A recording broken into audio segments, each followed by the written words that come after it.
944184.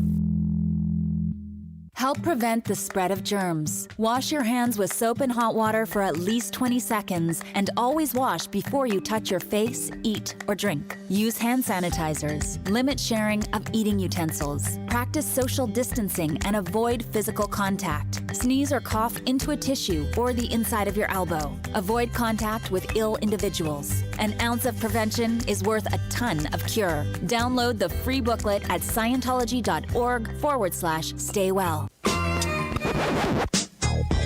Now you did it. Are you completely insane? He's back. He, who must not be named. The man, the myth. The only guy in Ocala to eat his own weight in fried pickles. Twice. Now, you asked for it. Sorta. Live and in person. It's Tom Schmitz. Welcome back to Ocala Talks. You know, it says I can eat my weight in fried pickles twice. I like me some fried pickles. Nothing wrong with that. Let's talk about infrastructure for a minute.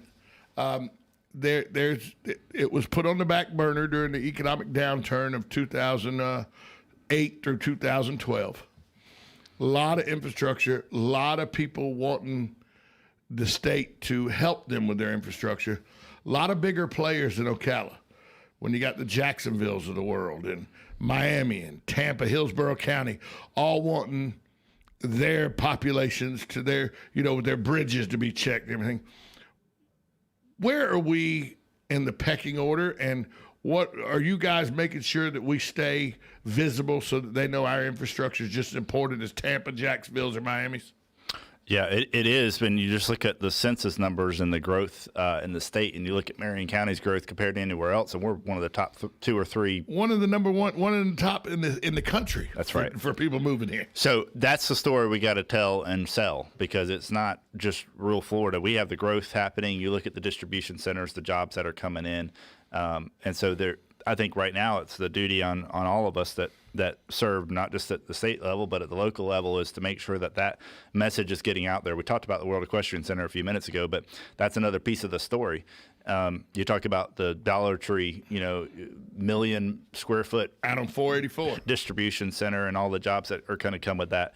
So that's the story we got to tell, is the growth that's happening.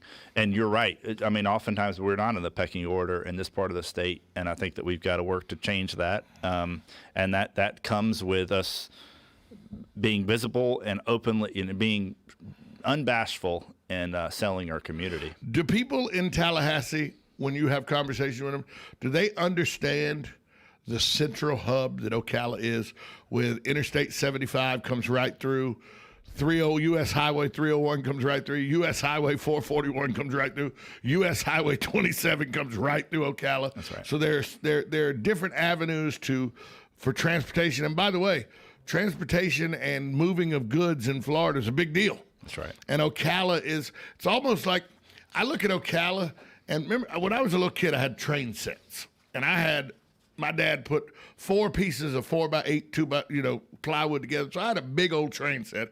At one time, I had 11 trains that could function at one time. And we had a big trains exchange that would turn on there and send trains in different directions. And I always think of Ocala as that piece of equipment on the train track, because almost everything from South Florida touches Marion County as it comes through, shipping-wise, trucking-wise, and everything like that. That's right. So is there talk up at Tallahassee? Do they understand that we feel like we're a central hub for manufacturing and transportation of goods here in Ocala? And might I add that all those roads you mentioned are in House District 22. All of them are. A fun fact for you. I believe that they do, but I think we got to be the squeaky wheel. I think that's the reality of it. And looking forward to being that advocate for Marion and Levy County, because that's anybody that knows us and watched us knows the work ethic, and we'll continue that passion and work ethic in Tallahassee to try to fight for every resource we can get. Talk about your constituents for a minute and some things that you have that you're working towards for your constituents. I think that probably is the most humbling part of this whole job, is the side, and to be honest with you, I wasn't aware running for office. We talk so much about the big issues. We talk about the controversial issues. We talk about the left versus the right. We spend so much energy on that. But I think the part that probably was the most humbling for me is the resource that we are for our constituents as your representative. We take, since I've been elected, it's probably in the thousands now of calls.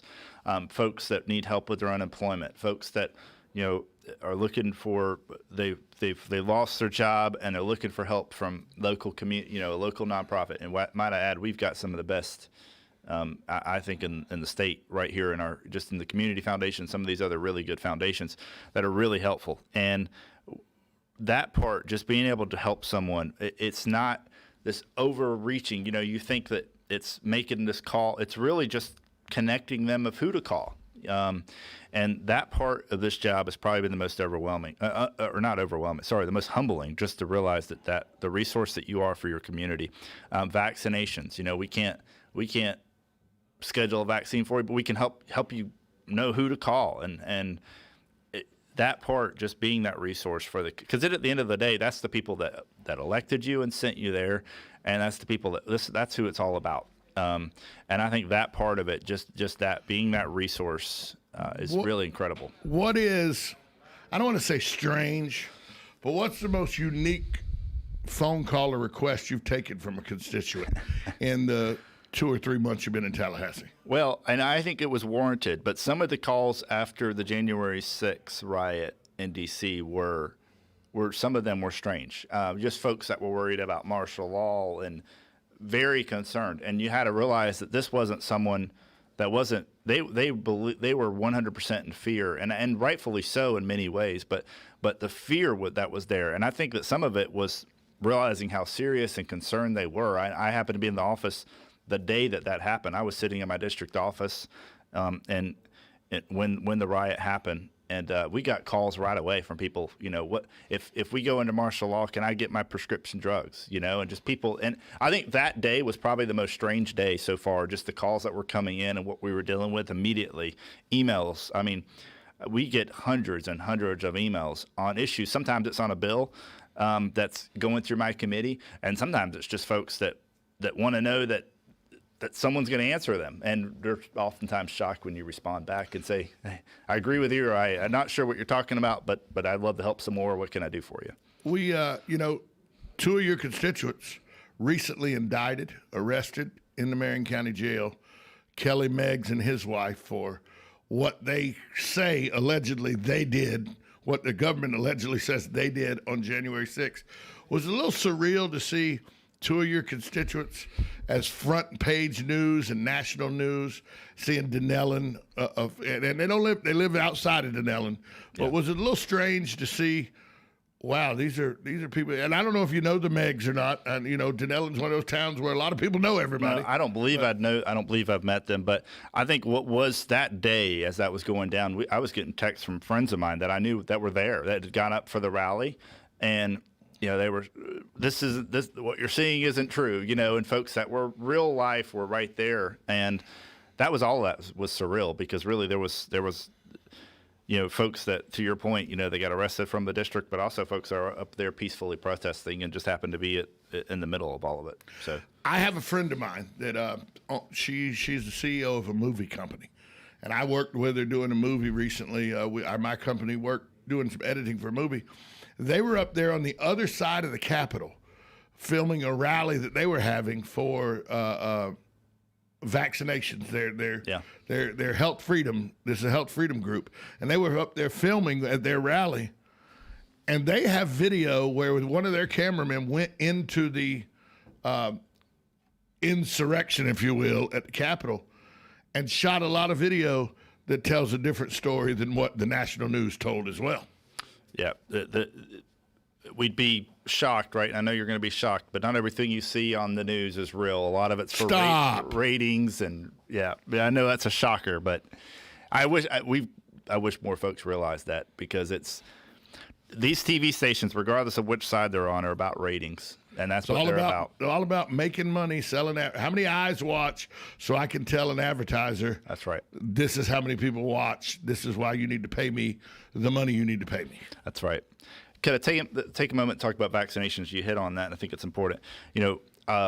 Florida right now, we're close Blueprint third. for rest of country. Yeah, right. We're close to third right now in the total vaccinations. 14% of population has been vaccinated. That's right. And our governor has been he got heat from all sides. That when he said 65 or older, said first no, to the line. That's right. And he is, at the end of the day, he has been proven that he was right on that. And yesterday, and I couldn't help but notice that we had a former governor. I'll leave his name out of it, but that attacked DeSantis on it yesterday about the vaccinations, and DeSantis responded back and said, "I don't think it'd be politically smart to attack me for making sure our 65 and up are priority. I don't think that's politically smart." Because they go to the voting booth.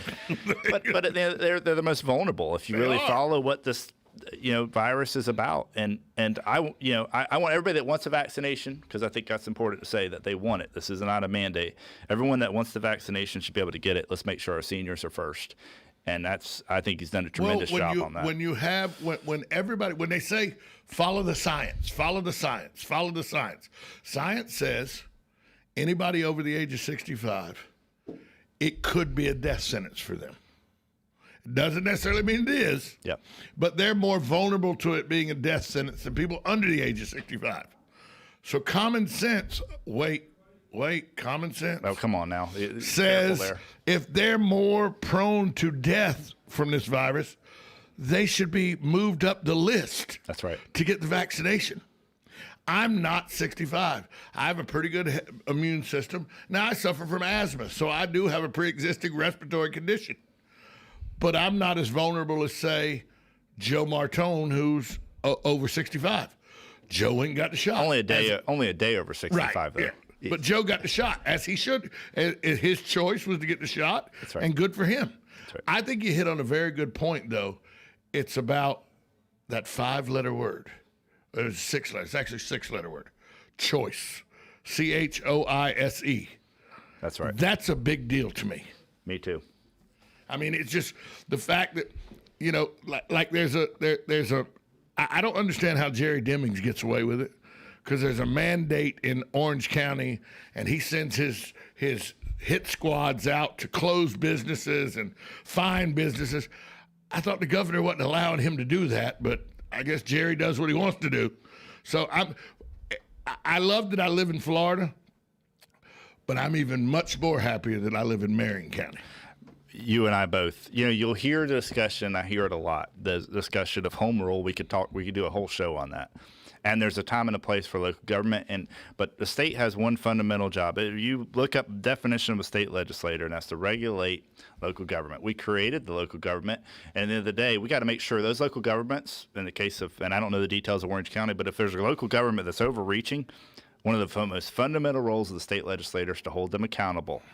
And we say that over and over, and I'm on a committee, one of the subcommittees I'm on, regulatory reform, and that's what every issue on the regulation, and we hear, you'll hear a lot of discussion, home rule, and at the end of the day, I go, well, okay, I hear you, but is the local government acting inappropriately, they're overreaching? And if they are, our job is to intervene. But if they're not, correct. Your job's to step back and let them. That's right. Let them do their policies and their procedures as they do them. That's right. Yep. Well, let's get out of here. But I got to ask you one more thing, because I played professionally for about 11 years. One of my outlets was I went to brick and mortar card rooms to play poker, but one of my other outlets was online poker. And then we know Senator Bill Frist from Tennessee, attached a rider to a bill, because that's what they do in Washington. They attach riders. I'm sure it happens everywhere, but not as blatant as it does in Washington, D.C. That's right. To make it where it's not illegal to play online poker in the United States. It's just illegal for banks to help you fund your online poker accounts in the United States. So with that being said, a lot of states moved to legalize it. There are now 11 states who legalize online gambling of some sort, whether it be sports betting or poker. There's still no place that legalize, craps and roulette and slot machines online, but they've done poker. And I know that Disney's a big opponent of this, and the Seminole Indian casinos definitely don't want to have to compete. But is there any movement? Have you heard anything at the state level that has even mentioned looking into the revenue that could be garnered through online gaming? There are a couple bills. I don't know the ins and outs of them. I'd be lying to you if I told you I'm an expert on it. But there are a couple bills filed. I do know that the Regulatory Reform Committee I'm on will likely be the first stop for anything that relates to that. So we will get to know it as session moves on. I think that the one thing I want to make sure, and frankly, in this year of COVID, it's going to be a tough year to move anything that's not budget related or COVID related. It's just the reality because we're facing a $2.5 billion budget shortfall in Florida, and that's going to take online gaming could help. That's right. Well, I think that I definitely, there's a couple bills that I know are moving. I don't know the full extent of them. I want to make sure we don't do anything, though, that hurt the horse industry. And a lot of this does, and it's a complex issue, but a lot of this does go back to, Gulfstream and how they're funded, and right. So I want to make sure we don't do anything to hurt. I mean, it's our economic driver right now in Marion County. Let's make sure it stays that way. I don't want to do anything to hurt that industry, but definitely a discussion I look forward to having, and we're going to learn the issue because it's going to come through the committee we're on. I don't know which bills are going to move yet and what the appetite is yet, but I know there's a few filed. We just had a last question for State Representative Joe Harding of District 22. We just had the County Commission of Marion County pass an ordinance that outlawed internet cafe simulated gambling games in internet cafes. Is this a problem that somebody that's seen at the state level, or is this still seen as a individual issue for each municipality and each commission or each city council, and it's not really on the radar up in Tallahassee? I would say unless it changes dramatically, it is a local issue. I haven't seen dramatic, but I've also only been up there for a couple months now. So we'll see if that changes as session goes on. But so far, it seems like a local issue. But that will likely could change. And if it does, we'll be glad to come in here and say, hey, here's what we're seeing and here's what we're not seeing. So, well, it works in Bellevue, but it doesn't work for the county. And I understand both sides of the argument. Yep, exactly. I understand the county. It's all about public safety, and you don't know who owns these places, not regulated, and it's a danger to people. And government's job is to keep me safe, to keep my roads and all safe, infrastructure and my safety. That's your job, Joe. That's right. I don't want you to tell me what I can do inside my house. I don't want you to tell me whether I can cut trees down. I don't want you making those decisions. Individual liberties, right? I want you to keep me safe. That's right. And make sure that I can get around the state safely. I think we agree on that. That's your job. We do. We do. I love it. Joe, thanks for coming in, buddy.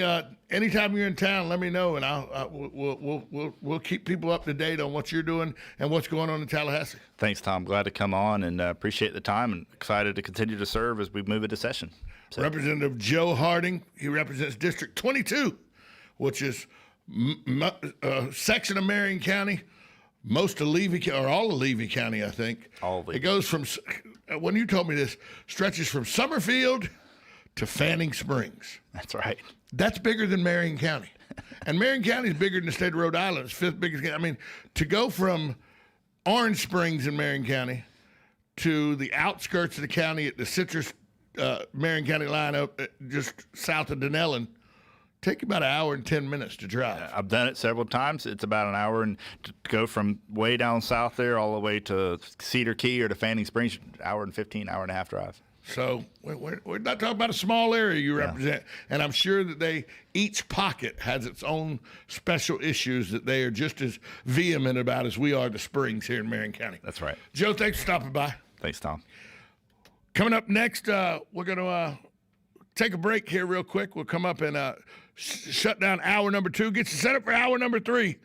You're listening to Ocala Talks, 1370 AM, 96.3 FM, WOCA, The Source.